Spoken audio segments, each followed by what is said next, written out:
Ya, muy buenas tardes a todos y todas. En nombre del Ministerio de Salud y de la Secretaría Regional Ministerial de Salud de Los Ríos, les damos una cordial bienvenida a este encuentro con medios de comunicación. Para dar inicio, agradecemos a nuestra concurrencia y a las autoridades que nos acompañan.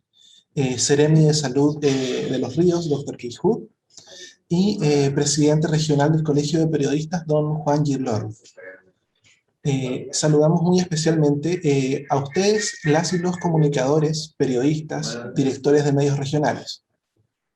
Contamos también con la presencia de periodistas institucionales y de medios de la región de Coquimbo, Tarapacá, la región metropolitana y de los lagos, estando agradecidos y alegres de contar con su presencia. Para comenzar, invitamos a dar unas palabras de bienvenida a este encuentro a nuestro Seremi, Dr. Keith Hood Levis. Muy buenas tardes. Muchas gracias por la posibilidad de entregar unas palabras de bienvenido de nuestra Seremi de Salud, Región de Los Ríos. Quiero dar las gracias a cada uno de ustedes por su presencia y por supuesto el equipo nuestro de ministerio, como también los médicos relatores que nos vamos a escuchar en un rato más. El presidente del Consejo Regional de Periodistas del Colegio de Periodismo, Dan Juan, que lo conozco por muchos años. Un gran abrazo, mi amigo. Gracias. Y también a todos los directores, comunicadores, periodistas presentes, tanto local como nacional. Un saludo cariñoso a las personas de Coquimbo, Tarapacá y Los Lagos. Lo voy a intentar hacer muy breve. Yo sé que a veces es muy latoso de escuchar a una persona que no domina la situación, pero sí tengo conocimiento y me gusta dar algunas cosas antes de comenzar. Como mencionaba nuestro Marcelo, el doctor Marcelo Ortelli, antes estuvimos escuchando algunos comentarios. El suicidio constituye un problema bastante complicado en nuestra sociedad y en general en el mundo. Este factor de suicidio se aumenta en 10 veces más cuando hay presencia de enfermedades mentales. Estas enfermedades mentales a veces son los gatidores de los suicidios. Y los factores más que estamos prepuestos cuando aparecen estos signos de enfermedades mentales como trastornos bipolares, también abuso de los drogas, abuso de alcohol, son factores que llaman a mucha atención que producen las causas de suicidio. También asociado de factores de quiebre de relaciones, pérdida de familia, conflicto de trabajo, problemas financieros, por supuesto, y los problemas interfamiliares. Aumenta todo eso la posibilidad de suicidio. Yo soy uno de los más antiguos entre esta institución y quiero darle una de las cifras que yo lo conozco y trabajo por muchos años conociéndolos y creo que después los doctores van a dar cifras más recientes, pero hay algunos que yo recuerdo durante el tiempo que trabajaba en los primeros años en el CEREMI. En el año 2000 y 2009, 60% de los muertos entre los adolescentes de 10 a 14 años era producto por suicidio. Estamos hablando del año 2000 a 2009. La tasa de suicidio en el año 2000 era 1 por cada 100,000 habitantes, que aumentó el año 2009 a 1.9 por cada 100,000 habitantes. El suicidio entre los jóvenes de 15 a 19 años, entre esa misma época del año 2000, tenía una tasa de 8,6. El año 2009 se aumentó a 11,4 por cada 100,000. habitantes. El OMS se escribe la forma de tratar de bajar la cantidad de suicidio utilizando algunos factores muy importantes en nuestra ciudad. Uno es ellos, un sistema de información que debemos otorgar a la comunidad en general y una vigilancia. Y otros son planes regionales entre diferentes sectores para prevenirlo. La capacitación también de nuestro personal de salud. La intervención nosotros y todos al área de colegios con la mirada de prevención. También deben existir sistemas de ayuda en momentos de crisis. Y una de las puntas más fundamentales, y creo por qué estamos aquí hoy día, es un trabajo en conjunto con los medios de comunicación. Eso fue escrito hace mucho tiempo atrás, en el año 2009, y creo que tiene mucha importancia relevante hoy en día. Yo quiero dar la bienvenida a ustedes de un tema que también escuché el doctor hablar, que es medio tabú de hablar de suicidio. No enfrentamos con una mirada que realmente merece, que va en aumento día a día con los problemas de pandemia que tenemos, tanto en la juventud como la gente de mayor edad. Lo doy gracias nuevamente por su presencia en este pequeño granito que nos vamos a entregar junto a nuestro equipo de salud y los médicos relatores que nos van a dar un enfoque diferente que estamos acostumbrados a escuchar. Que lo disfruten y muchas gracias por su presencia. Muchas gracias. Agradecemos las palabras de bienvenida del Seremi de Salud, Dr. Kate Hood. Y a continuación invitamos al presidente regional del Colegio de Periodistas, don Juan Gilor, a compartir algunas palabras. Espero que me escuchen. Un saludo muy cordial a todas y todos los que estamos presentes en esta convocatoria. De manera especial a la Autoridad de Salud de los Ríos, don Kate Hood, con quien, como él lo recordaba, tenemos gratos recuerdos a la vera del deporte. Quiero agradecer sinceramente a Carmen Gloria Riquelme que haya pensado en que el Colegio de Periodistas acá en la región haya podido ser partícipe de esta actividad. La tomamos con mucho ahínco, convocamos a mucha gente, creemos que por condiciones de trabajo poco a poco se irán sumando algunos de nuestros colegas, tanto periodistas como comunicadores, no dejamos de lado a los locutores, a los camarógrafos.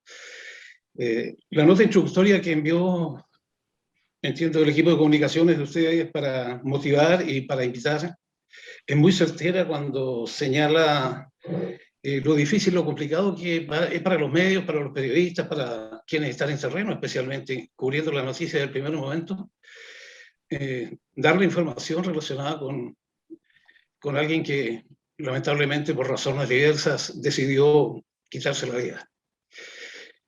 Hay muy poca preparación en ese sentido y la mayoría de las veces lo que debe primar es el buen sentido, el sentido común de la gente, de los que están en terreno para informar. Y también aquí corre muy preponderantemente el factor ético que preside nuestro ejercicio de la profesión. Pero eso no está al corriente de todo el mundo. De tal manera de que hoy día podamos adquirir algunos conocimientos, que podamos conocer algunas habilidades para mejor llevar a la ciudadanía un tipo de noticia como esta tan lamentable, yo creo que nos va a hacer mucho bien. Y desde ese punto de vista agradezco esta alianza que se ha creado con este buen objetivo, con el Servicio de Salud, con la Seremi de Salud concretamente, los colaboradores del Seremi, la gente que trabaja con él. Reconociendo todo lo que ha hecho la gente de salud en tiempos de pandemia por la comunidad, quiero decirles que estamos muy gratos de participar y ojalá pudiéramos encontrar mañana pasado una nueva ocasión, un nuevo motivo para seguir juntos en esta idea de comunicar. Comunicar es educar. Así que estamos en esa posición claramente. Muchas gracias.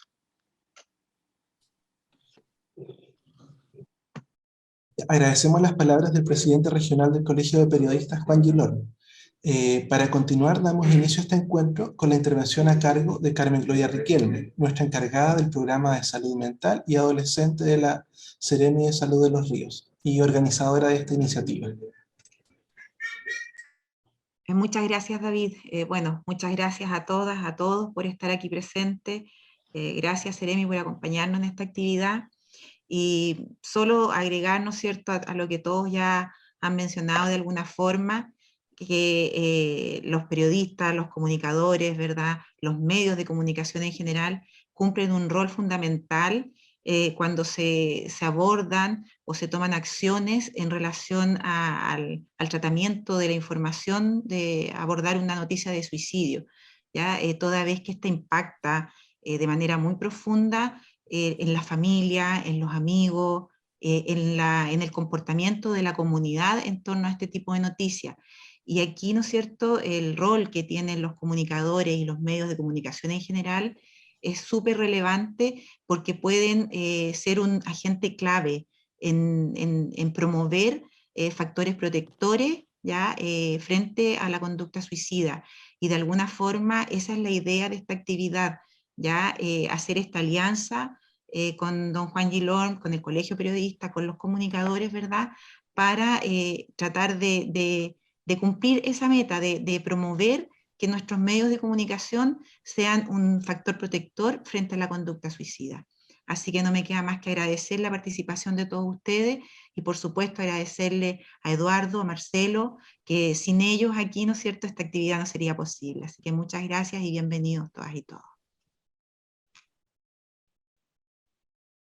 Muchas gracias, Carmen Gloria, y a continuación presento a ustedes y doy la palabra al doctor Marcelo Gotelli, a cargo del tema Comprender la suicidalidad. Señalar que el doctor Gotelli es médico psiquiatra, jefe de la Unidad de Evaluación Inicial para Personas con Intento Suicida, la UPI, del Hospital Base Valdivia, y también indicar que se desempeña como docente en el Instituto de Neurociencias de la Universidad Austral de Chile, siendo además subdirector de la Alianza Chilena contra la Depresión y teniendo amplia experiencia como psicodramatista. Muy bien, voy a compartir pantalla para poder hablar del tema que se me ha pedido. Espérenme un poquito.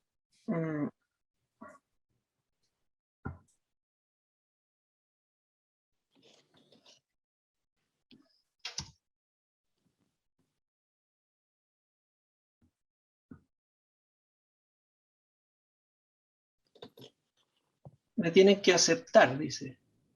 Dice que tiene que habilitarme para compartir pantalla. A ver ahora.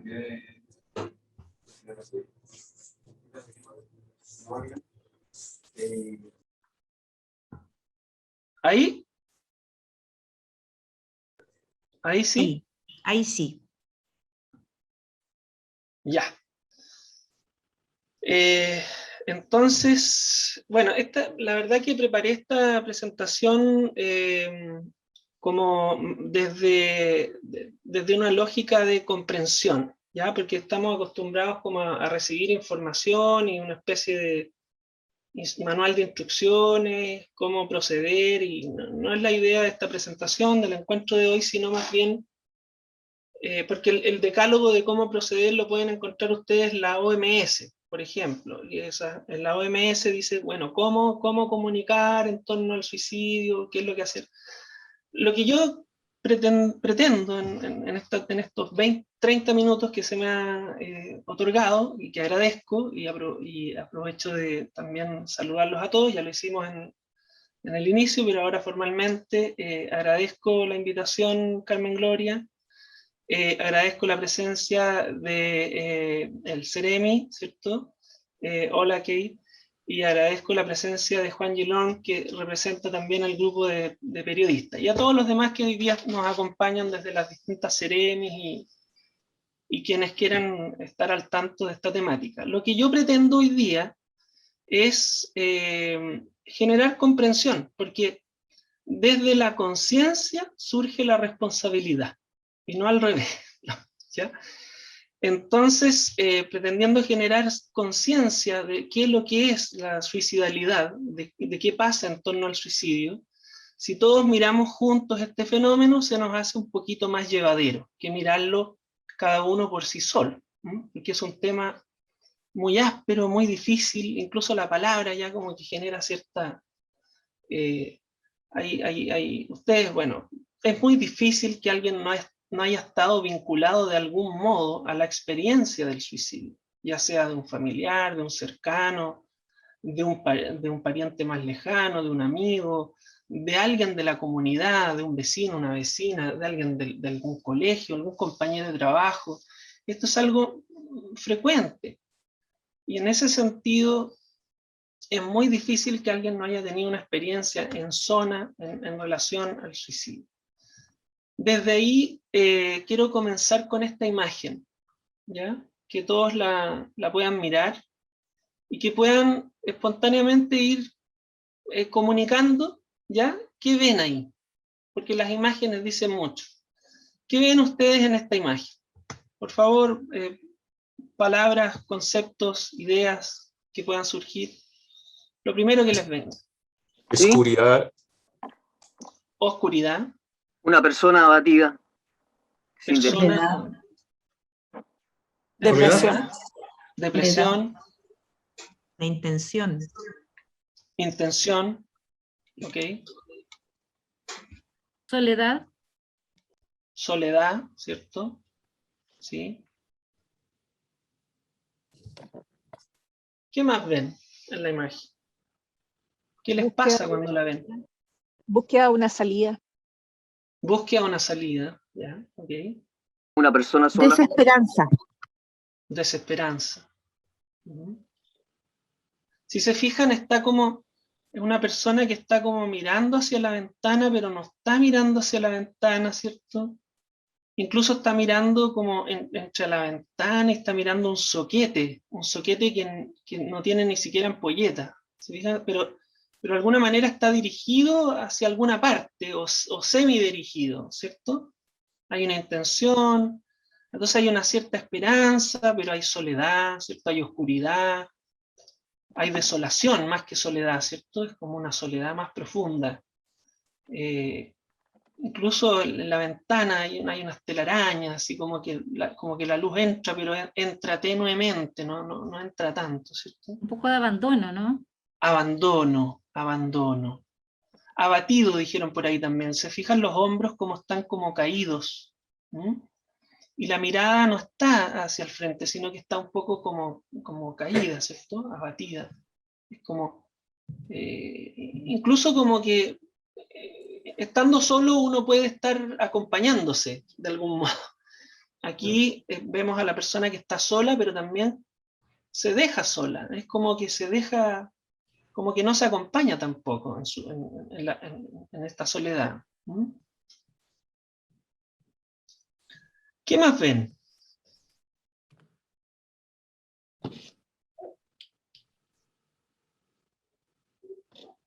¿O qué más les pasa cuando la miran? Bueno, hay un entorno miserable alrededor. Un entorno miserable, ¿cierto? Como que no está todo lúgubre. No solo que es miseria, ¿cierto? Es como que de alguna manera no hay energía, uno se pregunta, esa estufa que está ahí debe estar apagada, ¿ah? Esa ventana a lo mejor ni abre, no sé, es como que no hay poco recurso, y si hubiera en los otros lugares, está oscuro, no podemos ver qué hay, ¿sí? Pero en general se ve como algo más bien vacío, ¿sí? Sí, yo creo que de alguna manera representa igual un pasado oscuro, como lo que aparece en la imagen, un pasado oscuro, que si bien es cierto tiene un presente con algo de luz, pero sin embargo la persona, el individuo no está mirando la luz, está con la mirada hacia abajo, pero representa que tiene un pasado oscuro, tiene un futuro que aparentemente sí tiene luz, o sea, hay una salida en el fondo, pero la persona no está mirando la salida, está mirando otro punto. Muy bien, muy bien. Ya, entonces así complementamos la imagen. Se dan cuenta que primero todos miramos cosas distintas, ¿no? Todos no miramos lo mismo, pero andamos en zona. Pero parece que nos pasa que hay algo más en la imagen. Hay una soga. Hay una Hay soga una soga. y que está como amenazante, pero también está como camino. Ya. Se fijan que, y la soga está como en primer plano. Muy grande, además. Claro, y es la que menos miramos, o la que menos hablamos. O que no queremos mirar. O que no queremos mirar, ¿cierto? Es bien, ahí incluso está más brillante, ¿cierto? Ya. Entonces es una imagen que de alguna manera nos dice muchas cosas y nos dice, bueno, ahí, o sea, como que esta soga no sería raro que se apareciera, ¿cierto? En una imagen así. Pero de alguna manera nos cuesta mirarla, ¿sí? ¿Qué más puede sugerirnos esa imagen? La imagen completa ahora, ¿no es cierto? Incluyendo esa soga, incluyendo la ventana, incluyendo la oscuridad. Una decisión. Una decisión, ya. Claro, alguien No por se ahí ve dijo, futuro. no se ve futuro, claro. Alguien por ahí dijo intención también. Entonces, de alguna manera, en mapuche, suicidio, no existe esa palabra. ¿Eh? Existe la definición quitarse la vida por la propia mano. ¿Ya? Cuando alguien, el 80% de los suicidios es por ahorcamiento, en Chile. En Estados Unidos es por arma de fuego. Pero en Chile es por las cuerdas hay en todos lados, y de alguna manera es tomar la vida por la propia mano. Es como, no puedo resolver algo, no puedo tomar decisiones, no puedo hacer lo que me quisiera, pero puedo tomar esta cuerda y tomar una decisión, ¿sí? De alguna manera esta cuerda tienta a la persona que está en una situación así, de algún modo a tomar una decisión en este sentido y acabar con la vida. Pero las personas, los relatos de las personas, de las personas que han sobrevivido al suicidio, no es lo que buscan principalmente. Las personas el hombre no está mirando la cuerda, ¿se fijan? Tampoco quiere mirarla, incluso en esa situación. Nosotros tampoco, digamos. Nadie desearía estar en una situación así, incluso aquella persona que está en esa situación. De alguna manera aparece ahí como una alternativa más, dentro de varias, no de acabar con la vida como fin en sí mismo, sino que de terminar con algún sufrimiento o con algo que esté experimentando en ese momento la persona. Un dolor intenso, un sufrimiento muy intenso. Por ejemplo, a veces una de las formas de suicidio que se observan es en un estado de shock afectivo, lo que puede ser, por ejemplo, cuando un adulto, un hombre, por ejemplo, ya un papá de familia, supongamos responsable, y atropella a un niño y ese niño muere en ese momento. Y él sobrevive, ¿ya? En ese momento, esa persona entra en un estado de shock. Y en ese estado de shock presenta riesgo suicida. ¿Sí? Podemos entender una situación así de dramática y podemos entender cómo es que la persona puede llegar a pensar en suicidio en esos momentos, sintiéndose culpable porque esto pudo haberse evitado, en fin, un montón de cosas, ¿cierto? Además de la culpabilidad que, bueno, se le va a imputar por la sociedad, ¿cierto? Entonces, en ese momento, la persona entra en una crisis de suicidalidad aguda, ¿sí? Crisis de suicidalidad agudas hay muchas, y también hay crisis de suicidalidad que se tienden a cronificar, que tienden a volver. Entonces desde ahí podemos hablar de una suicidalidad aguda y de una suicidalidad crónica recurrente, como que va y vuelve dependiendo de las situaciones, estados en que se encuentre la persona. Pero está claro que es una situación no deseable para nadie. Aquí en un foro con varias personas, chuta, no está corriendo, corro la imagen y no, a ver ahí. Voy a tener que correrla con esto. Ahí sí, ya. Otras personas, ¿cierto? Así como un grupo como ustedes, mencionaron las mismas cosas: soledad, desolación, desesperanza, frustración, pena, oscuridad, dolor, planificación, sin luz, respuesta o solución a lo que está sintiendo, vacío, eludir, angustia, contemplación, cansancio, pensativo, ensimismamiento. Eso es algo que sucede mucho en la suicidalidad. Se produce un ensimismamiento. La persona se vuelve hacia sí y no hay nada alrededor que le pueda llamar la atención. Se empieza a encerrar en sí mismo. Habitación y contexto oscuro. Pareciera que lo ha perdido todo. Cuerda como búsqueda de paz, dice alguien por ahí, como para acabar con el sufrimiento. Y ahí surge esta idea de terminar con el sufrimiento. No quiere morir, quiere dejar de sufrir. Eso es relato de muchas personas que han sobrevivido al suicidio. Como una forma de decidir algo. Una forma en la que somos conscientes de que no es lo deseable. No está viendo otras opciones. Nadie le desearía esto a otra persona estando bien, ¿se fijan? Estando a conciencia de esa otra persona. Que se quite su propia vida.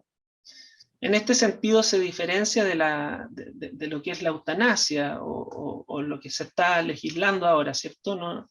El suicidio es algo ensimismado que no se produce en relación con otros, que no es armónico, que no es consensuado, que muchas veces es doloroso para la persona que lo realiza, pero todavía también más para porque quedan vivas, las personas que quedan vivas y sobreviven al suicidio de alguien, ¿sí? Entonces es algo traumático, no es algo que nadie desearía, es algo traumático, no esperable. Pérdida del valor del propio cuerpo, incluso llegar a sentir que se merece sufrir. Podría ser también el no ser más carga para los demás. O sea, estas podrían ser cosas que está sintiendo esta persona. Pierde el valor de la vida, de luchar, de sí mismo, baja autoestimación. Estar mirando por la ventana, perdón, aquí tengo que correrla, me estoy tapando. Estar mirando por la ventana buscando luz, cuerpo que expresa la dificultad de conexión hacia los otros, brazos caídos. Esa sería esta imagen. ¿Se fijan? De esta imagen podemos de alguna manera tomar más conciencia de la vivencia de una persona que está en un proceso de suicidalidad. ¿Ya? Suicidalidad sería este estado. ¿Ah? ¿Qué puede gatillar un estado así? ¿Qué puede gatillar un intento suicida? Porque estos estados van fluctuantes, van solamente desde una vivencia momentánea y llegar a pensarlo. La mayoría de las personas en la vida en algún momento lo puede pensar indirectamente, como bajarse del tren o ya apagarse un rato. Pero no necesariamente que eso signifique quitarse la vida. De eso, después las personas pueden empezar a pensar en morir. ¿Ah? Desearía estar muerto, mejor que estar vivo. Pero de ahí a pensar en quitarse la vida con la propia mano, hay un paso bastante grande. La mayoría de las personas en estados de colapso de salud mental o en estados de mucho estrés, puede tener estos pensamientos de morir o puede tener estos pensamientos de querer bajarse del tren. Y eso puede estar dentro de la normalidad, dependiendo del estado emocional, ¿cierto? Y de la situación, del contexto. Pero claramente ahí cuando aparecen pensamientos de muerte o cuando aparecen estos pensamientos es una manera inicial de prevenir, porque puede estar cursando con una depresión, porque claramente es una persona que está necesitando de ayuda, y porque si llegamos ahí podemos prevenir. Ahora, después de eso ya viene la intencionalidad. No solamente lo pienso, sino que tengo la intención de hacerlo. Y luego de la intencionalidad viene el intento, que ya lo realizo, viene el acto. ¿Qué cosas pueden gatillar el intento? Como lo decían ya, las rupturas. Cerca del 70-80% de los intentos de suicidio se relaciona a rupturas. Rupturas significativas, con familiares, rupturas amorosas, rupturas relacionales. Pérdida de seres queridos, conflictos con amigos, problemas legales, financieros o laborales, estigmatización de una patología de índole mental. Aquí el tema de la estigmatización es muy importante, pero muchas veces no es la estigmatización propiamente tal de la enfermedad, es decir, tengo depresión y por eso me deprimo más, sino que muchas veces es al revés, es la estigmatización de algunos síntomas que la misma enfermedad produce. Por ejemplo, pérdida de la voluntad. Entonces, por ejemplo, a las personas se les califica como que no tienen voluntad de esto, o como que son flojos, o que como no demuestran interés, y resulta que ese es un síntoma de la enfermedad, y se les estigmatiza por ese síntoma. ¿Se entiende? Entonces, esto de la estigmatización de una patología de índole de salud mental es bastante compleja. El mismo alcoholismo, por ejemplo, que es una enfermedad en donde a la persona le cuesta tomar conciencia que está enferma, en donde el mismo alcoholismo hace que la persona pierda la voluntad de otras cosas frente al mismo alcoholismo, y de alguna manera este círculo vicioso de estigma social, por un lado, de los valores o de las cosas que la sociedad espera de esa persona, y por otro lado, de la misma patología que no se visibiliza. En esto hay mucho prejuicio, hay mucho desconocimiento, y los medios de comunicación y el mundo científico y la divulgación de conocimiento y conversar y compartir estos temas ayuda mucho, porque hay mucho prejuicio y no hay que simplificar ni reducir ni sacar conclusiones rápidas en torno al suicidio. Y ese es uno de los puntos más importantes de cuál es la buena práctica de un medio de comunicación, de no simplificar las causas del suicidio. Y a veces se pone en letra grande, se suicidó porque rompió con la polola, o porque la polola lo publicó en Instagram. ¿Ya?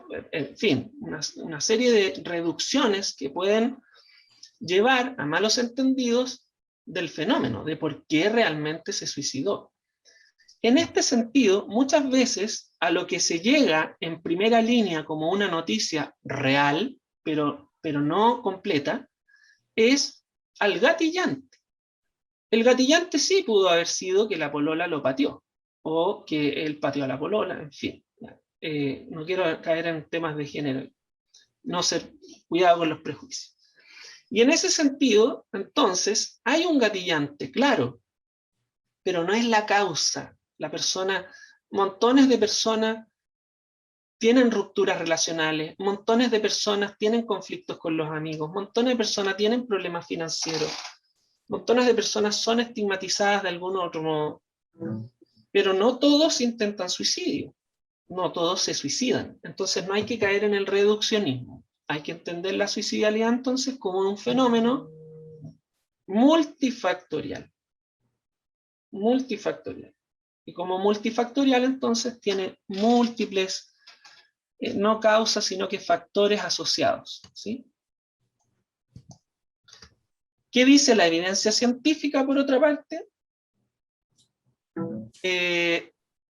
Ya lo decía entonces el Ceremi, el 90% de las personas que se suicidan, estos de autopsia psicológica, tenían un trastorno psiquiátrico. Y el 70% estaban cursando con una depresión. O sea, esta vivencia, esta imagen que ustedes ven ahí, una persona que está cursando con depresión ve acentuada esa imagen. puede que hayan algunos factores, puede que haya luz, que hayan situaciones que puedan ayudarle a salir, pero la persona por el hecho de estar deprimida no las ve. Disculpen, hay alguien que me está llamando mucho, voy a entregar mi teléfono y bueno.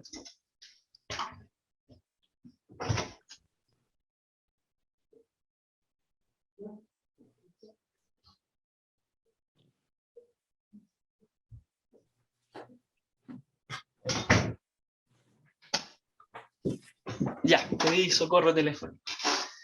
2/3 de las personas que se han quitado la vida consultaron, ¿ya? Consultaron por dolor de cabeza, por dolor de espalda, porque estaban mal, pero no hablaron del suicidio, no hablaron de que tenía pensamientos. Y ese es uno de los primeros mitos a derribar. ¿Hablar de suicidio genera más suicidio? No. Hay que hablar del tema. Ahora, ¿cómo? Bueno, si uno lo habla masivamente, no es muy bueno si uno pone la palabra suicidio en primera plana. Porque hay que hablar de las alternativas que hay frente a cuando aparecen los pensamientos suicidas. O sea, si aparecen pensamientos suicidas, convérsalo con alguien, es importante hablarlo. Esas son las señales que deben ir en letra grande. No, fulanito se suicidó de esta manera, buscó tal cosa, y contar todo lo que planificó en torno al suicidio y cómo se suicidó. Hacer eso es generar mayor suicidio en la población. Pero hacer lo otro es hablar del tema y generar conciencia de prevención, promoción en prevención del suicidio. ¿Fijan? Existe lo que se conoce como la conducta imitativa, que es el fenómeno Werther. Werther es un libro que escribió Goethe en el año 1800, y es un libro de un príncipe en esa época que se enamora y no es correspondido ese amor y se suicida. Y en el libro va contando todo lo que sufre este príncipe y cómo finalmente se suicida. Y cuando los adolescentes de esa época leyeron ese libro, aumentaron los suicidios. Lo mismo pasó en Alemania, luego de que en una serie de 8 capítulos, en el 8º capítulo, el protagonista de la serie se suicida. Lo mismo pasó. Volvieron a repetir la serie años después, volvió a pasar la misma cosa. Entonces, la conducta imitativa es algo que existe, que obviamente tenemos que hacernos cargo a la hora de comunicar, de cómo hablamos del suicidio y qué es lo pertinente. Y lo pertinente es hablar del tema, pero generar también, con letra grande, qué hacer, qué hago cuando este tema está presente. Y lo más importante es conversarlo con otros, acercarse a otros. El médico general detecta 1 de 6 suicidas. Muchas veces pasa en esto, es tan paradójico porque uno, imagínense esta misma persona del dibujo, va a un servicio de urgencia, porque ya no encuentra ninguna ventana, están todas las puertas cerradas, todas las ventanas cerradas, y está desesperada esa persona, y llega al servicio de urgencia y resulta que le cierran la puerta, en vez de abrírsela. O llega a un médico y resulta que en vez de el médico estar con una apertura para escuchar lo que le está pasando, le cierra la puerta porque está apurado. Lo mismo le puede pasar a una mamá, a un amigo, porque de alguna manera no estamos muchas veces sintonizados, sino que andamos como a la carrera, andamos medio presionados por los tiempos. Entonces es importante detenerse, es importante la mirada a los ojos, el contacto. Las personas, ustedes han visto películas cuando está el hombre ahí o la mujer al borde de la cornisa de un edificio y llega el detective o el bombero o el policía, generalmente un rescatista, y le empieza a meter conversa y se fuman un cigarro juntos, y de alguna manera ahí la cosa cambia. El contacto es fundamental, la escucha activa y el contacto. Sí, perdone. ¿Sí? Mire, en muchas situaciones clínicas, incluso en las situaciones de urgencia, lamentablemente, y especialmente con los adolescentes u otros, lo ven como pataleta. El muchacho va o la niña va con una crisis que en realidad es presuicidia o de una enfermedad mental, incluso síntomas esquizofrénicos, y tanto en la atención primaria en salud como a veces en la atención de urgencia, los confunden con una simple pataleta adolescente y no lo derivan a psiquiatría ni lo derivan a una atención de mayor complejidad, y después vienen las consecuencias. Claro, ese es un fenómeno que se repite mucho y por eso que es importante la educación y concientizar a los equipos de salud y a la comunidad. Entonces, no podemos reducir el fenómeno del suicidio a estas cosas que voy a hablar ahora, pero sí tenemos que darnos cuenta de que son cosas que están a la base. Por ejemplo, la violencia. Eso que Abel acaba de describir es violento. Es un combo a un adolescente, ¿sí? La violencia de género, hoy día tan en boga, es uno de los temas de fondo en relación a la suicidalidad. Puede ser al revés también. Ahora también el hombre como que no puede hablar de cosas de hombre, no sé, ¿ya? Y puede haber un maltrato al revés. El maltrato, la represión, el control, el poder, la censura, la invalidación, dominar al otro en cuanto a conocimiento, y desde ahí es tan importante la labor de los medios de comunicación, y muchas veces los periodistas a veces reniegan un poco de estas especies como de decálogos que existen en torno a qué es lo que tienes que publicar y qué es lo que no, entonces porque está la libertad de expresión, que es súper importante, pero en la medida que tomamos conciencia, ¿cierto? Y aprendemos a comunicar mejor, esa libertad de expresión continúa, pero continúa dirigida a un otro, ¿cierto? Con conciencia y con responsabilidad, porque no es llegar y hablar cualquier cosa. Y pérdida de libertad, entonces, como en resumen, ¿cierto? Es una forma de maltrato importante. Y está a la base del fenómeno.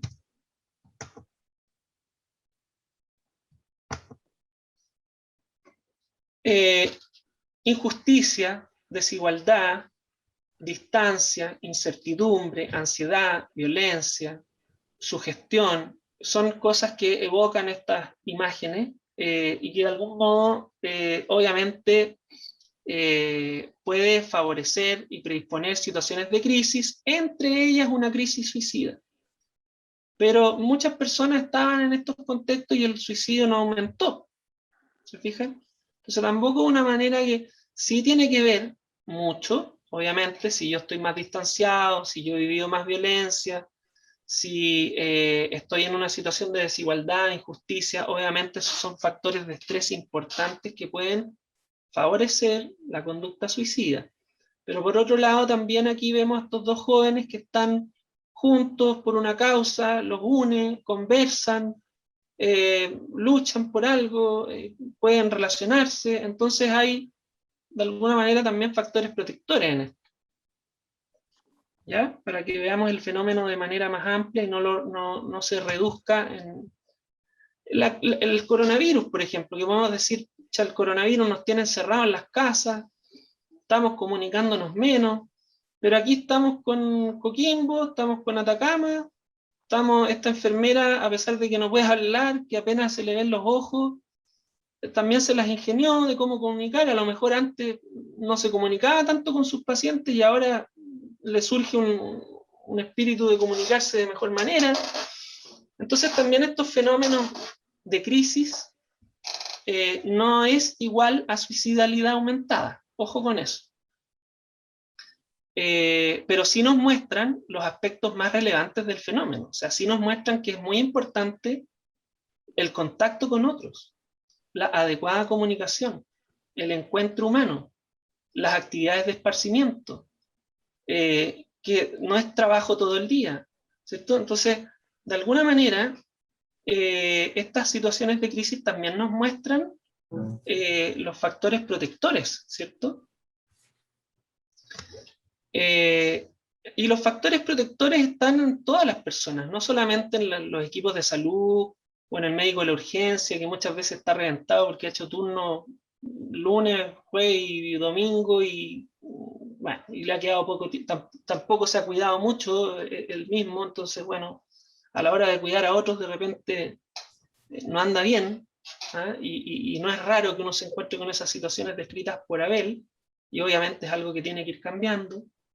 Las enfermeras, los médicos también son seres humanos, entonces también les pasan cosas, y obviamente es importante estar bien para poder atender bien, y eso es algo que la pandemia también ha traído a colación. Y es toda la comunidad que está de alguna manera al cuidado de la salud, al cuidado de las personas. La salud hay que verla como algo más global. En ese sentido, entonces, ustedes también. Entonces existen los facilitadores comunitarios que pueden de algún modo ayudar a prevenir el desarrollo de estas enfermedades, entre ellas la depresión y el suicidio, que vamos a ver que, bueno, ya vimos que está muy relacionado. Las distintas culturas también influyen en el suicidio. Obviamente, no es lo mismo la cultura japonesa que la cultura alemana, que la cultura italiana, que la cultura china y que la cultura chilena. Por lo tanto, los suicidios van a ser de formas diferentes. Muchas veces en la cultura china el suicidio está muy de la mano con la falta de individualidad, con la falta de identidad, porque hay un exceso de colectivo y le cuesta a la persona saber, bueno, ¿quién soy yo? Definirse. En Alemania, en temas de ordenalidad, en temas de que hay que ser extremadamente ordenado, riguroso, prolijo, así como la ciudad, ¿cierto? Ahí está Berlín, es hermosa, pero cualquier error se paga con las penas del infierno. El suicidio en Alemania es brutal. En Europa, en Europa del norte es donde es más grave la situación del suicidio, y ahí son países tremendamente rigurosos con lo que se tiene que hacer, ¿sí? En cambio en Italia, que es un poco más al lote la cuestión, el suicidio no es tan llamativo, no es tan acentuado, pero como cultura también los hay, y también tiene sus peculiaridades. En Italia, decirle que no a alguien de la familia es una cuestión difícil de hacer, pero a veces hay que hacerlo, y entonces también por lealtades familiares entran en crisis bastante conflictivas. Entonces cada cultura obviamente le va a ir poniendo un cierto matiz, y acá en Chile no estamos exentos de eso. Incluso la cultura mapuche también tiene en ese sentido un cierto parecido a lo que es la cultura italiana, esto de las lealtades de grupos reducidos. Cuando hay grupos reducidos y hay mucha lealtad, obviamente en comunidad se facilitan ciertos procesos, pero también se dificultan ciertos procesos cuando hay un proceso que se quiere vivir en individualidad. Y por eso el alcoholismo en la cultura mapuche es muy elevado, ¿cierto? Cuando alguien quiere independizarse y hacer algo totalmente distinto a los demás, es catalogado como la oveja negra, como el cacho del sistema, y bueno, y termina siendo alcohólico muchas veces, ¿ya? No hay que reducir lo que acabo de decir, pero son experiencias que uno puede comentar a propósito de lo que observa en la clínica. Obviamente el hacinamiento también afecta. Si yo estoy hacinado, si hay pobreza, veamos precariedad, miseria, ¿cierto? Obviamente está relacionada a crisis suicida. Pero muchas personas en estas mismas situaciones de hacinamiento, de pobreza, también viven en comunidad, también se ayudan entre ellos, también tienen elementos que desarrollan elementos de personalidad muy, muy bonitos, digamos, que son protectores al mismo tiempo. Pero obviamente como sociedad hay que fomentar mayor espacio, mayores áreas verdes, menor pobreza, mayor inclusión y menor marginalidad. Porque muchas veces en la marginalidad, en el aislamiento de las personas, que también se puede producir en esta dialéctica, ¿cierto? Hacinamiento es, no tengo espacio, está todo ocupado, no estoy solo, se supone. Pero lo paradójico es que en este hacinamiento estoy súper solo, estoy rodeado de gente, pero esta gente ya me molesta, no quiero que esté, entonces se produce una cosa ahí de mucho estrés. Y por otro lado, en la marginalidad, alguien que está muy retirado puede decir, tengo harto espacio, estoy solo, pero en esa soledad también se sufre. Entonces tenemos estos polos de hacinamiento y marginalidad que obviamente pueden estar asociados al fenómeno. Entonces, vínculos más sanos que no estén en estos extremos, ¿cierto? O sea, que nos juntemos, que convivamos en comunidad y que también nos demos nuestros espacios y que podamos ser, entonces que podamos estar en momentos con el profe y que podamos estar en momentos en recreo o solo, ¿sí? En Chile, entonces, pasa lo mismo. ¿Ah? En Santiago yo puedo tener un montón de oportunidades, hay muchos recursos laborales, ofertas laborales, y para mí Santiago puede ser lo mejor, y me voy para allá, y tengo pega, y me junto con gente que piensa cosas parecidas a mí, y empiezo a crear cosas, pero también puedo vivir en mucha soledad, ¿ya? Paradójicamente. Y en Coyhaique es lo mismo, o sea, puede ser bonito allá, paisajes bonitos, está la montaña, el aire puro, que ahora no es tan puro, pero hablemos de los alrededores de Coyhaique,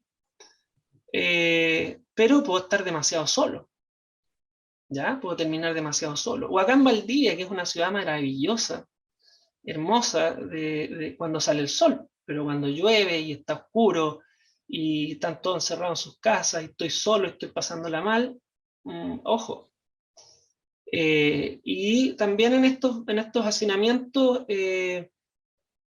paradójicamente se vive una cosa como de patriotismo súper potente, esto de, uno ve estas como las banderas, de tomar territorio, de tener un lugar, ¿se fijan?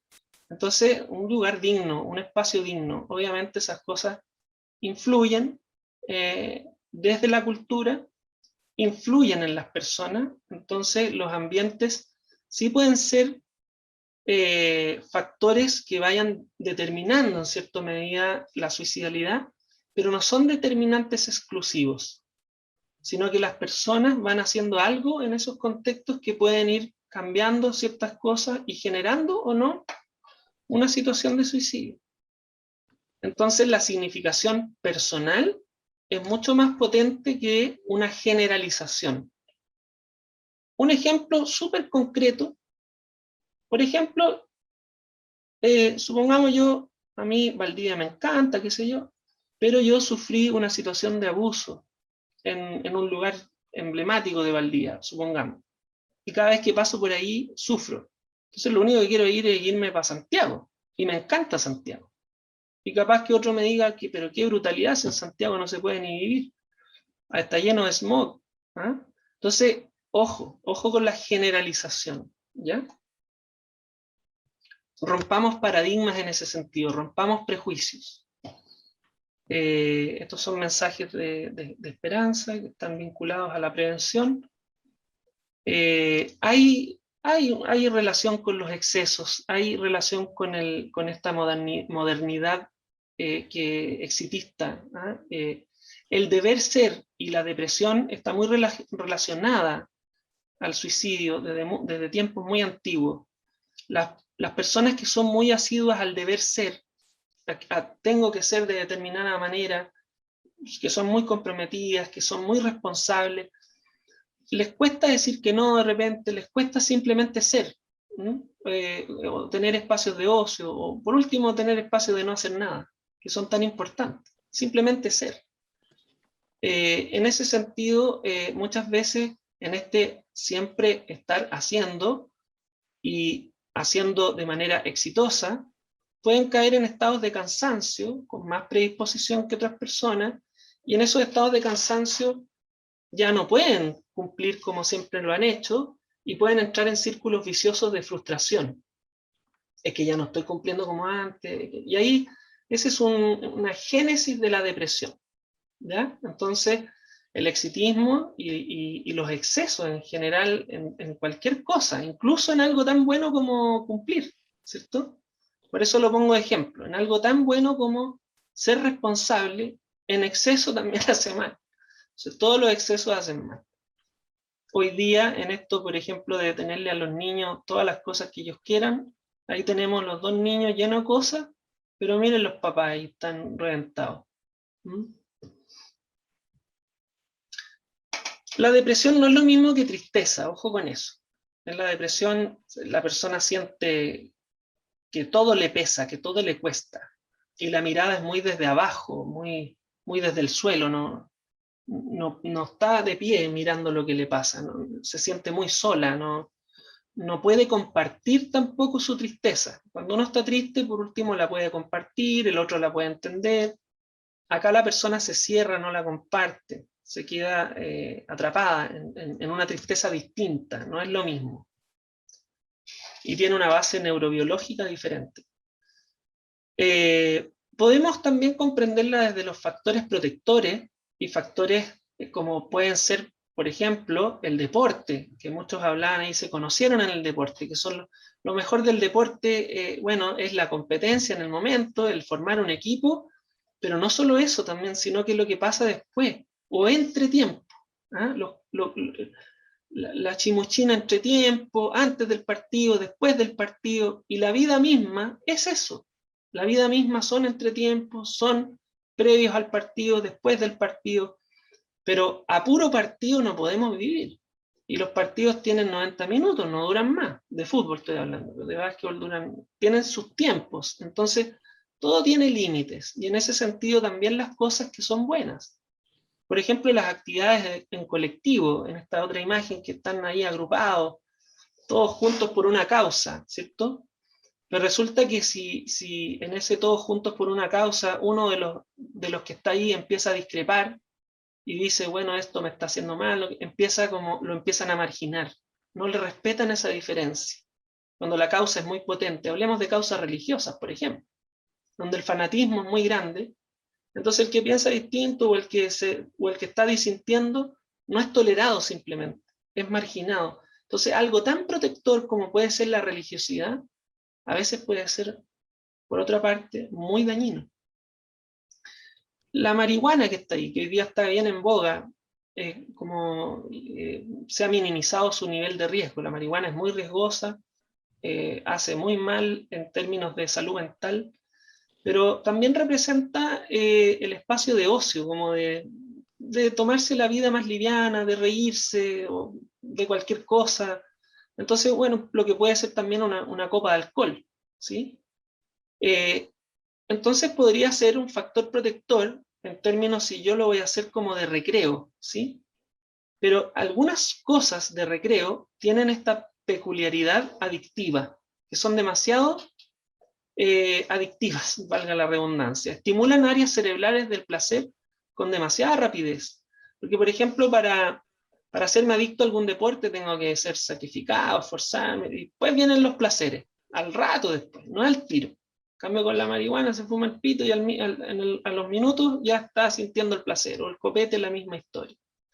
Entonces ahí se provocan círculos de relación tóxicos, ¿eh?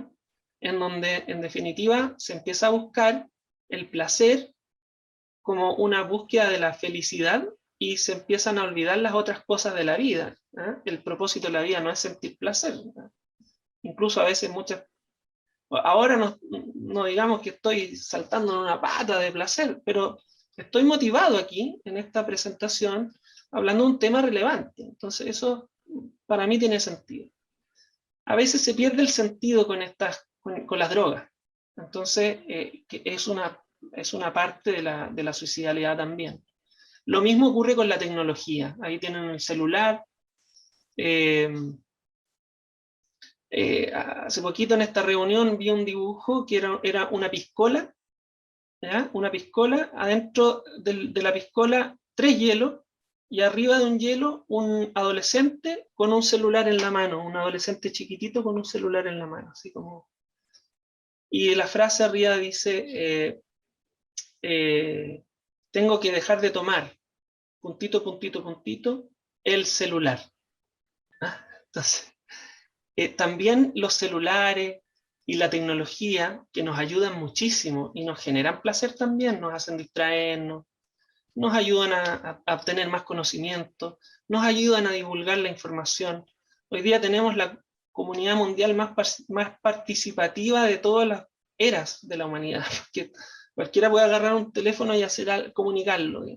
Todavía eso se tiene que ir ordenando, se tiene que ir cuajando, pero bueno, a tomar a conciencia esta nueva relación es súper importante también. Y vemos crisis suicidas asociadas a estos factores también.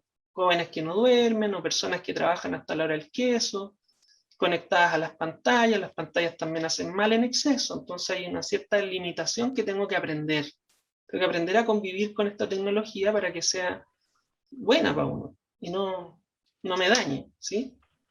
Ahí se me está yendo la luz. Voy en los tiempos, estoy bastante atrasado, pero sí, Marcelo, estamos... me voy a apurar aquí, voy a terminar con esta idea. Todo esto se da en un cuerpo. Entonces, como se da en un cuerpo, todas las experiencias y significaciones se van dando en un cuerpo. En un cuerpo que va teniendo estos aspectos psicosociales, ¿cierto? Factores determinantes psicológicos, factores determinantes sociales, pero también en un cuerpo que va cambiando.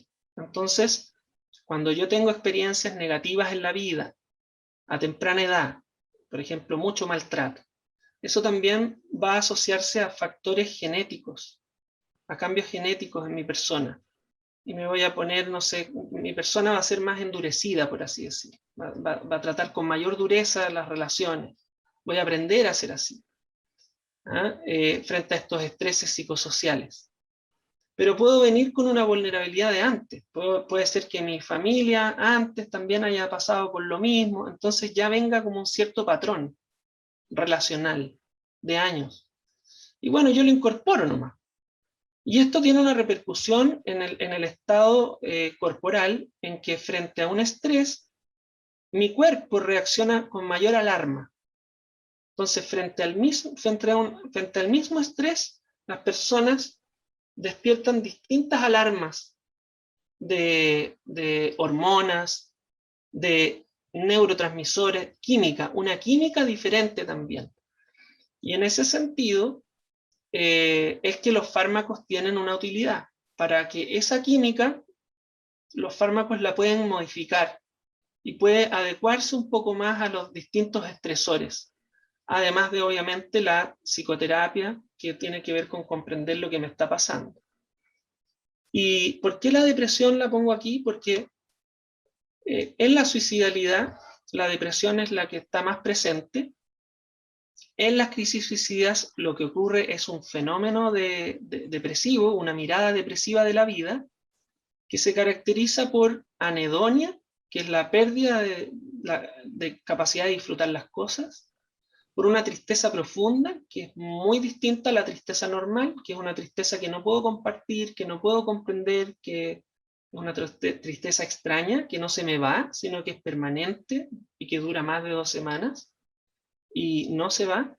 Y una pérdida de energía que no me permite pensar bien, que no me permite hacer las cosas bien, que no me permite tener voluntad, y que empiezo a sentir que no puedo esto, no puedo lo otro, no puedo. Entonces empieza a haber una experiencia de mucha impotencia, que obviamente nos puede facilitar llegar a esa imagen que vimos, que es la imagen final del fenómeno. A esa imagen se puede llegar por muchas cosas, pero la mayoría de las veces asociada a depresión. Y si no tenía depresión, por todas esas cosas que llegué a esa imagen, voy a estar en un estado depresivo.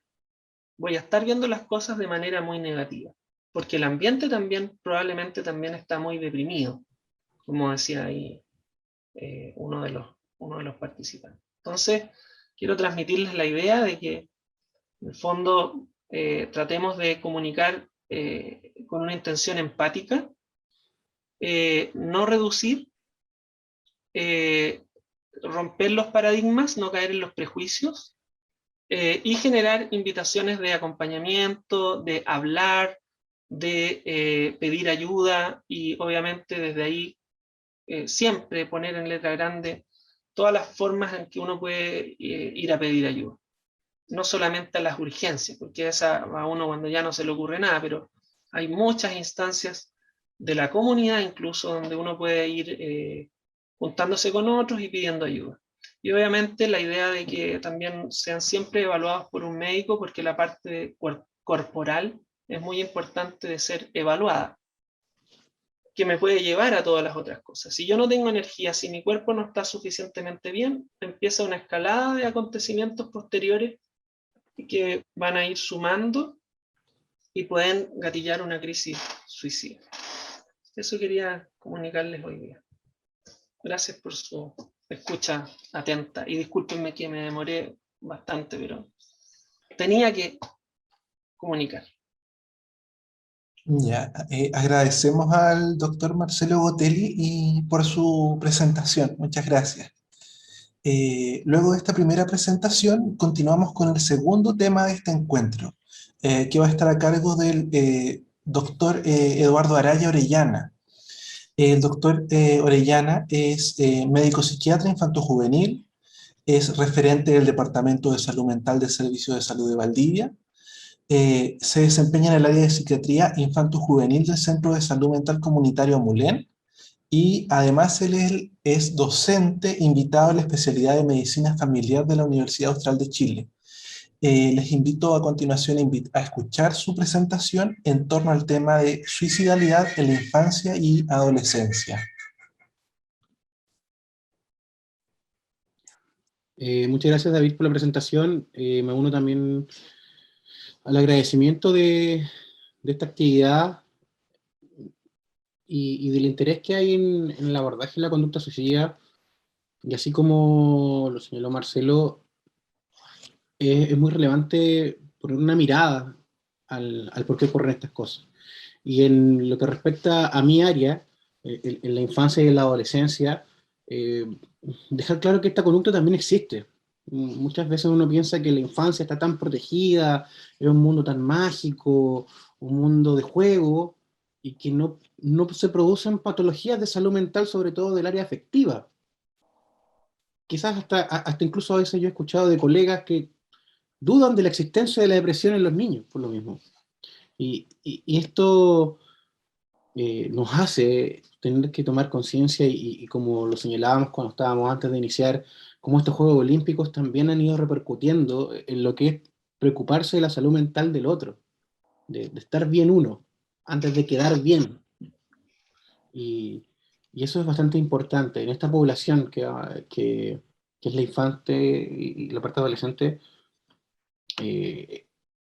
confluyen muchos factores que pueden llegar a la conducta suicida. Y así como lo señaló en la diapositiva de la depresión, Marcelo, tenemos pacientes que quizás genéticamente, biológicamente son más vulnerables a hacer cuadros del área de salud mental, también por su biografía, a exponerse a situaciones quizás más desfavorables, niños que son víctimas de maltrato, que viven situaciones de trauma, la población que está en todo lo que es el sistema de protección al Sename, son poblaciones que tienen un riesgo y tienen que tener un cuidado.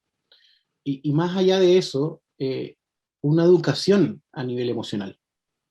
El ir cuidándose el uno al otro, el validar las emociones, el validar la expresión de las emociones. Recordemos cómo las crianzas de unos años atrás reprimían a veces que los niños expresaran ciertas cosas, que reprimían el llorar.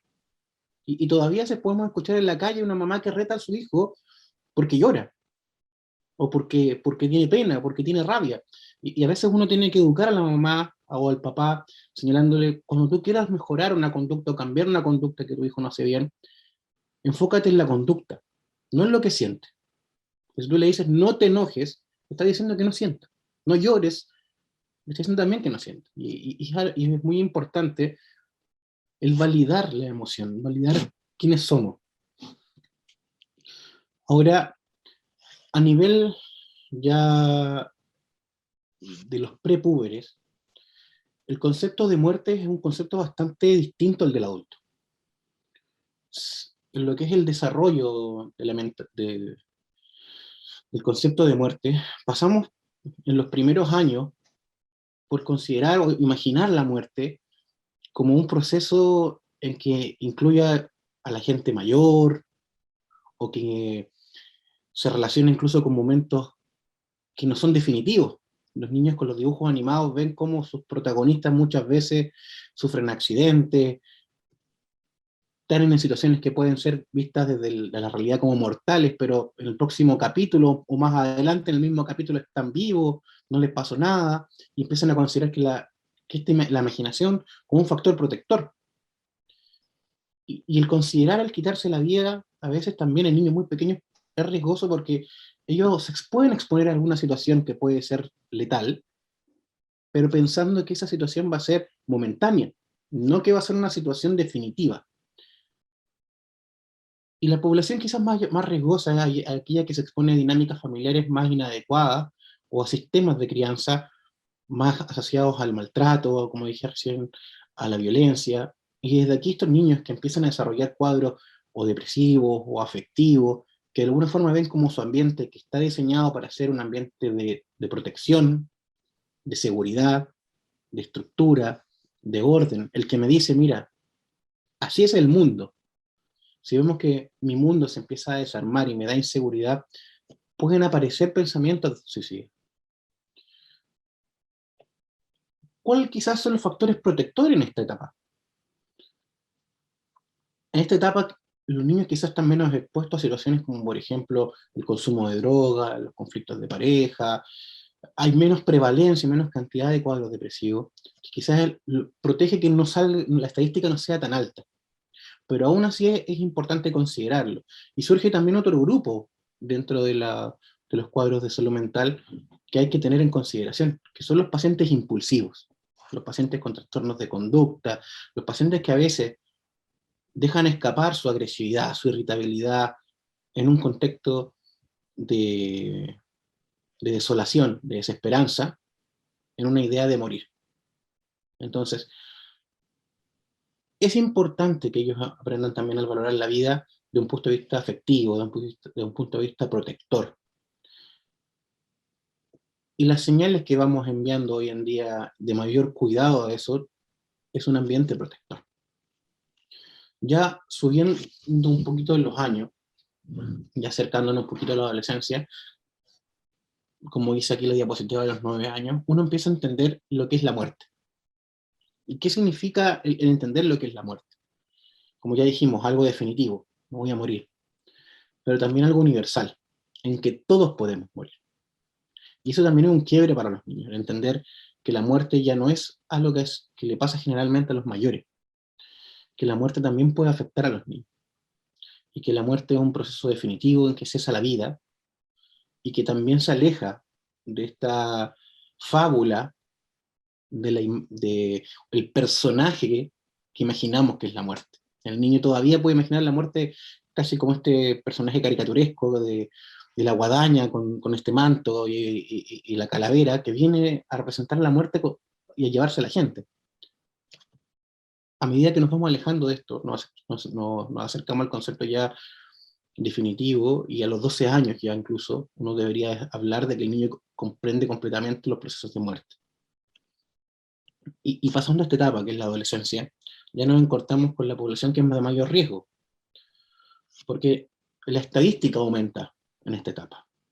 Y si pensamos en un adolescente, en cualquier adolescente, el adolescente en sí es una persona que se caracteriza por ya tener cambio en sus emociones. Empieza a reconocer sus propias emociones, cómo las controlo, cómo las manejo, cómo las expreso. Mis impulsos están más elevados. Empiezo a tratar de buscar quién soy, qué hago aquí en esta sociedad, cómo me incluyo en esta sociedad, cómo soy útil para esta sociedad, cómo me siento bienvenido en ella. Y este trabajo de la identidad, que tiene que ver con cambios biológicos a nivel cerebral, hacen un conglomerado de situaciones que tienen que ser abordadas de forma sana. Que el adolescente se pueda expresar, que pueda expresar su inseguridad. La inseguridad es tan simple como, no sé si el grupo de amigos me va a incluir en el partido de mañana, me va a invitar a la junta, no sé si lo que yo voy a opinar en clase va a ser bien visto o no, no sé si cuando yo salgo a la calle la gente se fija en lo que tengo puesto o no, y eso también me da inseguridad. Todas estas inseguridades, estas emociones que van dando vuelta, nos llevan a nosotros a considerar que son una población de alguna forma vulnerable a todo este proceso que ya nos habló Marcelo, al proceso de cuando se presenta la desesperanza, la soledad, la falta incluso de recursos afectivos a nivel familiar para hacerse cargo de esto. Ahora, el adolescente, así como es impulsivo, también mide de menor forma su riesgo. Por lo tanto, toman conductas que obviamente a veces pueden que no vayan con un fin directamente suicida, por decirlo así, o sea, directamente con buscar la muerte, pero sí en el dañarme. Y eso es lo que decían en un comentario en la presentación anterior, uno de los asistentes. ¿Qué pasa con este chico o adolescente que va a la urgencia y pide ayuda o manifiesta, me quiero hacer daño o me hice daño? Y vemos que quizás la forma de hacerse daño es superficial o no es letal, si lo evaluamos así como en el detalle. Bueno, es una forma de pedir ayuda. Y esperar que este mismo paciente que nos está pidiendo ayuda vuelva de nuevo, porque si no me funcionó el método 1, voy a probar el método 2, o voy a mejorar mi método 1. Primero que todo, no es solamente un cerrar puertas, es no hacer caso a la emoción. Entonces, el adolescente es muy bueno para identificarse con las figuras quizás más de respeto, no solamente como con los más famosos, y a veces un agente de salud o un agente de respeto a nivel social, un profesional, también se ven como una figura que me puede validar y hacerme una intervención efectiva o solamente una escucha atenta, disminuir esa ansiedad latente que puede llevar a una crisis de suicidalidad. En los factores de riesgo, que obviamente son fácilmente de encontrar en cualquier libro de salud mental, nos vamos a definir o nos vamos a ceñir hoy día un poquito en algo que a nivel de la adolescencia es muy importante. Recién hablaba yo un poquito del tema social, pero es el tema de sentirse aceptado y también el tema de la victimización. Poblaciones muy riesgosas, como por ejemplo todos los que son expuestos a situaciones de hostigamiento, de maltrato entre pares, a nivel familiar, la población LGBTIQ+, son poblaciones que sufren mucha victimización, mucha discriminación, y por lo tanto también son muy vulnerables a sentirse más solos, más desesperanzados, y llegar a la conducta suicida. Entonces, es importante que cuando existen los factores de riesgo como comunidad, ya no solamente como agente de salud, se vamos a poner más cuidado cuando aparece este paciente que nos está pidiendo ayuda, y no ocupar ni la palabra manipulación, ni la palabra pataleta, sino que ver, esta es una señal de alerta, tomémosla como tal. Un tema que es muy importante en la adolescencia, y sobre todo en el área infantil juvenil, es el fenómeno contagio, que también habla un poco Marcelo, que parte como un efecto imitativo, y generalmente los adolescentes más vulnerables, o más susceptibles a esto, presentan una respuesta a la noticia del tema de la noticia de un suicidio, sobre todo en las 2 semanas próximas al tomar conocimiento de esto. Y es bastante de cuidado esto, porque hoy en día, en que estamos más en la casa, el adolescente sobre todo está más conectado a sus redes sociales para tener contacto con sus padres, también tiene mucho contacto de lo que pasa en el mundo, de las noticias, de cómo se van pasando informaciones de forma viral, de los videos, de cómo se comparten ciertas situaciones, y el manejo de la información cada vez pierde más filtro, porque ya se empieza a surgir un poco el traspaso de información de forma informal, si se podría hacer. Ya no solamente un medio de comunicación, un medio de prensa, empiezan a aparecer estos como artículos que no sabemos quién los hace, pero se empiezan a compartir. Y a veces pueden ser con fines lúdicos, pero otras veces también pueden ponernos en riesgo. Recordemos esto a unos años atrás, como el fenómeno de la ballena azul, que se compartía por redes sociales, y que a las poblaciones más vulnerables les afectó, y aparecieron pacientes acá en Chile, influenciados por el sistema del challenge, y que estaban poco a poco acercándose a la conducta suicida grave. Y lo que se recomienda, por lo mismo, es que, como dijo Marcelo, cuando presentamos esta noticia, cuando presentamos este acontecimiento, tener un poco de tacto a veces en cómo la información se entrega. El adolescente va a ser más vulnerable a saber si, por ejemplo, ocupamos la palabra suicidio exitoso a suicidio consumado. porque exitoso habla de éxito, es algo bueno. Entonces yo, de alguna forma, le fui quitando un poco la gravedad como adolescente. Si yo también, de alguna forma, me entregan muchos detalles de la información, también se ha visto que es más riesgoso. Entre más detalle entrego, algún paciente que de alguna forma está planificando o se siente identificado con esta figura, puede considerar el mismo método.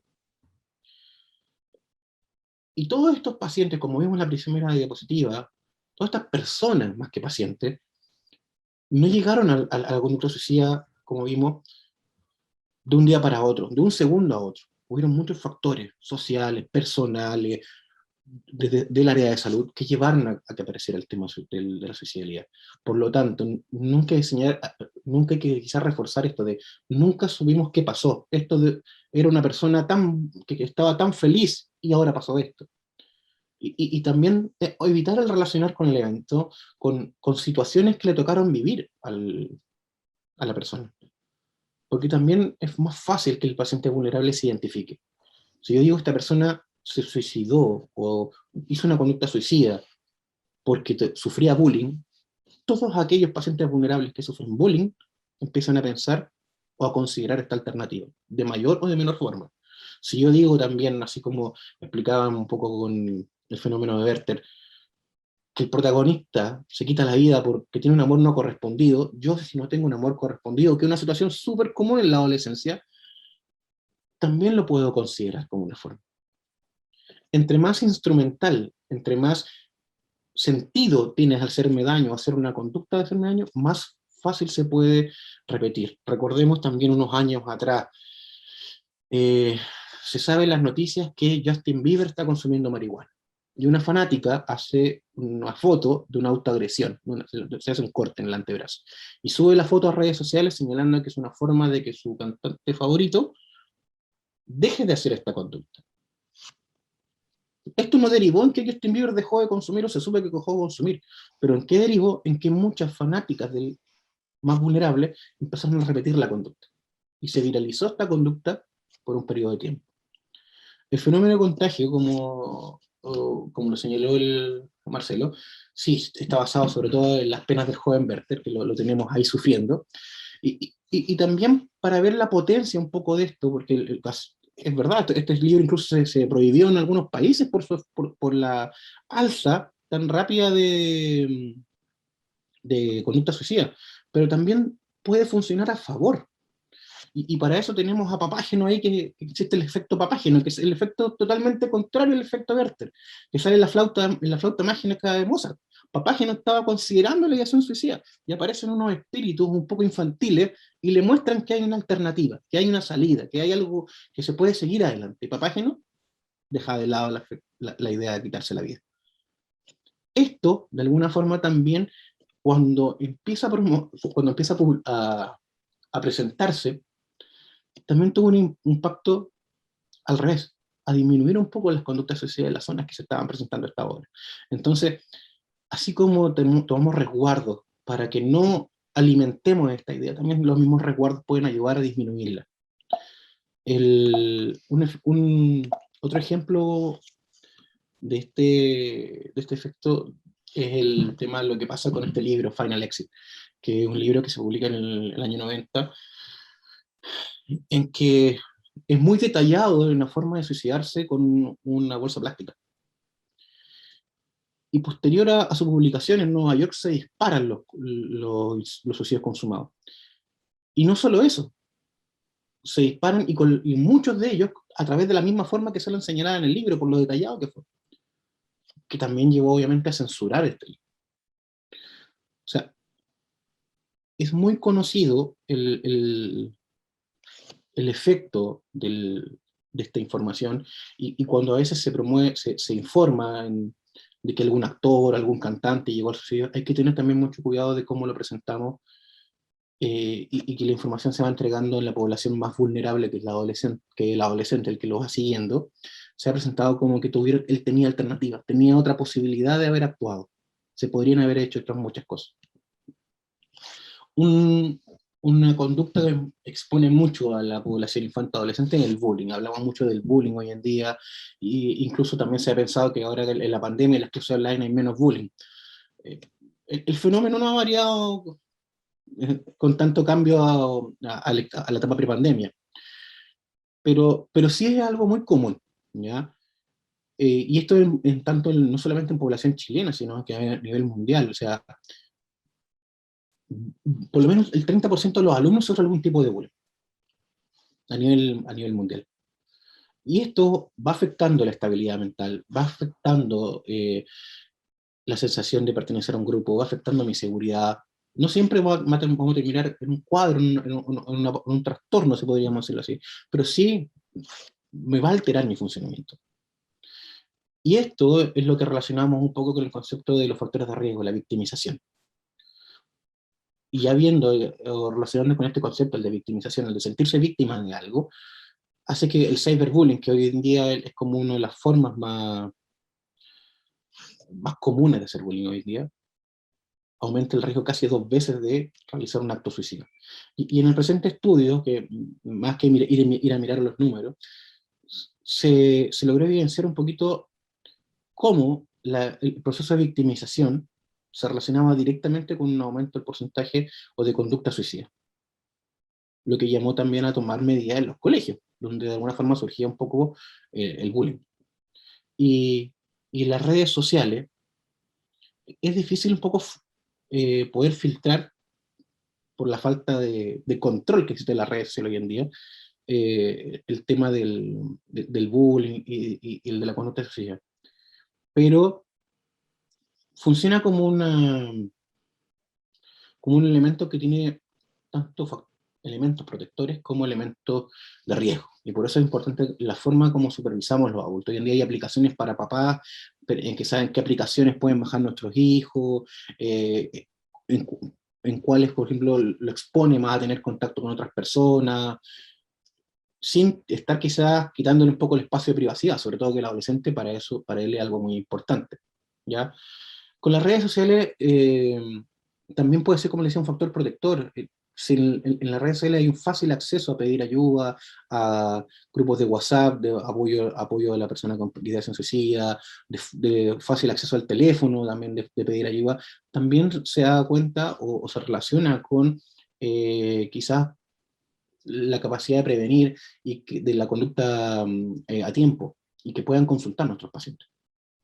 Con respecto a la pandemia actual y tomando en cuenta lo que estamos viviendo con este COVID-19 que nos tiene afectando y aislándonos físicamente, ha cambiado un poco el funcionamiento social. Los niños y los adolescentes van cambiando de cuidadores, el papá a veces tiene que ir a trabajar, quedan con algún conocido, quedan con algún familiar, o quedan con el hermano mayor, que también quizás es adolescente todavía y tiene que cumplir unos roles un poco de supervisión. Y esto ha llevado a veces a que las familias se puedan cohesionar mejor, pero también a pensar que el distanciamiento social es un distanciamiento afectivo, y claramente no son lo mismo. Nosotros podemos estar alejados 1 metro y medio de una persona, pero efectivamente podemos estar muy cerca, pero eso depende de las acciones que tomamos para ello. Y desde también la función quizás más protectora en este mundo de pandemia es el tener cuidado también con la información que va llegando a nuestros hijos. Si se acuerdan al principio de la pandemia el año pasado, en redes sociales, en las noticias, de boca en boca, todo el mundo hablaba del miedo de que pasaba con el tema del coronavirus, cómo estaban los casos, y diariamente las noticias estamos teniendo cuántos casos había, cuántas personas fallecían, qué pasaba en otro continente, cuáles eran las alternativas que había, no teníamos vacunas. O sea, ese era un ambiente que todo el mundo estaba con miedo de qué iba a pasar con esto. Y lo que fue lo que se visualizó en esto, que la gente evitaba salir, evitaba comunicarse. El año pasado se empezaron a ver que, por ejemplo, en China, empezaron a disminuir las conductas por intento de suicidio. Pero ojo, no significa que empezó a bajar la conducta suicida. La gente, como no quería salir, se atrevía menos a ir a consultar. Y ahí está lo riesgoso, y ahí está también el tema del acceso. ¿Y qué pasaba cuando yo, quizás con mi idea suicida, o mi conducta suicida que está recién iniciando, no consulto? Y es algo que se vio en Francia. Consulto cuando ya el intento sí es muy llamativo, es muy grave, y por lo tanto eso se manifestaba por lo que son algunos estudios con hospitalizaciones más prolongadas, porque el paciente que llegaba era el paciente grave. no el paciente que a veces quizás pesquisábamos en etapas más previas. Entonces, ¿se pueden hacer cosas? Sí.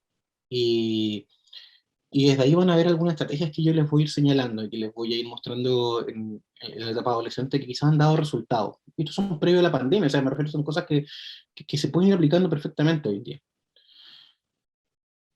A nivel escolar, con el tema de la pandemia y que esto que ha ido bajando un poquito la presión del rendimiento académico como era antes, ya porque el chico quizá ahora está más solo, se puede concentrar mejor, tiene menos elementos distractiles, puede sentir con mayor confianza preguntar al profesor, siente que tiene quizás hasta más tiempo para hacer las tareas, y en la disminución de los conflictos a veces dentro de la sala, que quizás a veces los niños ni siquiera estaban inmersos, a veces dos compañeros estaban discutiendo entre ellos, pero eso a mí me afectaba en mi dinámica, también se ha visualizado como factor protector, y por lo tanto se sugiere también que cuando las cosas vuelvan a un funcionamiento lo más parecido al que teníamos previo a la pandemia, poder rescatar estos elementos positivos. Y ahí viene la prevención. Favorecer ojalá estos canales quizás de comunicación que ahora, porque estamos todos en la casa, ya no podemos salir todos, nos obligaron a algunos a conversar con los que estábamos dentro de la casa, con los que antes conversábamos menos, y eso fue súper positivo. Hay papás que conocieron más a su hijo, conocieron más a su grupo de amigos, sus gustos, qué era lo que veían, qué era lo que escuchaban, qué era lo que leían, las señales de alerta fueron más fáciles de detectar, y se empezaron a validar también el estar a veces un poquito más sobrepasado, porque quizás el papá ahora se mostraba más estresado, más cansado, y lo podía decir, y la mamá también, y se apoyaban. Eso también favoreció mucho, y es importante que siga. Evitar también, como hablamos del bullying y hostigamiento escolar, validar, como dijimos en un inicio, la expresión de las emociones, lo importante el cuidado de la salud mental, el que no es ser cobarde, el que no es ser débil, el decir, oye, no puedo, no me siento bien. Con aquí la gimnasta que hablábamos, Simone Biles, hubieron en las primeras instancias, cuando ella prefiere no presentarse a la prueba, personas que sí, avalaron su conducta, pero también hubieron relatores deportivos en que empezaron a sacar todos los datos anteriores, es que ella en tal prueba le va bien, en esta no le va tan bien, yo creo que esto fue temor, obviamente buscando el lado negativo a un pedido de ayuda. Entonces, son situaciones que tenemos que ir cambiando. A nivel escolar, ojalá cada vez más ir diseñando protocolos, el Ministerio de Educación tiene protocolos y ya tiene bastantes documentos que apoyan el cómo detectar los factores de ayuda. Informar qué opciones de consulta hay, ojalá, por ejemplo, si yo estoy dando una noticia del suicidio, también hablar, bueno, existen estos números de teléfono, existen estos lugares de ayuda que usted puede pedir ayuda, si se siente así, se siente así, y evitar difundir noticias con un gran detalle. Y vamos a hacer un pequeño, usted no lo haga y usted sí lo haga, que son las recomendaciones de la OMS al finalizar esta presentación. Este es un ejemplo de un programa que tuvo muchos resultados positivos en Estados Unidos y se fue replicando en distintas escuelas, que es el programa SOS. Y esto hizo algo tan simple que es tomar en el colegio a los alumnos, educarlos, explicarles cuáles son las señales de alerta, cómo pueden pedir ayuda, cómo le puedes decir a tu amigo que pida ayuda, o cómo puedes detectar si en tu amigo o en tu compañero hay situaciones de alarma, y a quién decirle. Esto bajó las tasas de suicidio en las ciudades aplicadas notoriamente, y hizo que subieron otros programas como por ejemplo el Source of Strength, que también tiene la misma sigla, por eso aquí la puse con palabras, y que en este caso lo que se hizo fue tomar a los líderes del colegio, quizás al que le iba mejor en deportes, al que socialmente es más aceptado, más validado. En Estados Unidos hay muchos talleres extraprogramáticos, entonces los chicos pueden buscar grupos de pares más similares, buscaron al líder de cada uno, les enseñaron cuál es las medidas de prevención y cuáles eran las señales de alerta, y ellos tenían un profesor o un adulto a quien avisarle si detectaban entre su pequeño grupo de amigos, a alguien con los factores de riesgo. ¿Y qué hacía este profesor? Ayudaba a conectarlo, además que con su papá, a los programas de salud respectivos. O sea, era solamente prevención y detección, y también tuvo excelentes resultados. Y finalmente, ¿qué hacer? Como en resumen de lo que hemos presentado. Ojalá siempre estar al tanto de cómo se van normalizando un poco las recomendaciones de salud mental, hablar siempre de un suicidio, como les explicaba, consumado y no exitoso, evitar ocupar la primera plana, si se puede decir, como la noticia central, el suicidio de alguien o un suicidio de la zona. Resaltar que habían otras alternativas, qué podría haber hecho, a quién podría haber llamado, a quién se podría haber apoyado a nuestra persona. Evitar dar muchos detalles de cómo lo hizo, el método que ocupó, y obviamente no dar las imágenes quizás de los métodos que ocuparon, ¿ya? Si yo quiero hablar de una noticia en que una persona se ahorcó, no partamos mostrando una imagen de una horca o de una cuerda. Estamos relacionando el detalle y hablando del método de esa forma. Y por lo mismo, ¿qué no hacer? Como resumen, ojalá que la información sea escueta, sea más que nada en el proceso, evitar hablar de que esto tuvo un sentido, que con esto logró algo, que con esto ganó algo, porque también estamos acostumbrados a escuchar esa frase, es por fin descansó, por fin está bien, y eso también le está dando un sentido de glorificar la muerte, de que alguien que la está pasando muy mal, lo va a pasar mejor, o va a poder descansar si llega a este fin. Y ahí estamos logrando de la misma forma pasar por la población vulnerable. Hay que quitar los estereotipos, hay que quitar las culpas, y hay que demostrar que el sentirse mal no es algo de debilidad, no es algo malo. Todos podemos tener un buen mal día, todos podemos tener un mal mes, una mala pandemia, pero también podemos pedir ayuda. Y eso es la presentación que les quería dejar, chiquillos. Ojalá les sea de utilidad.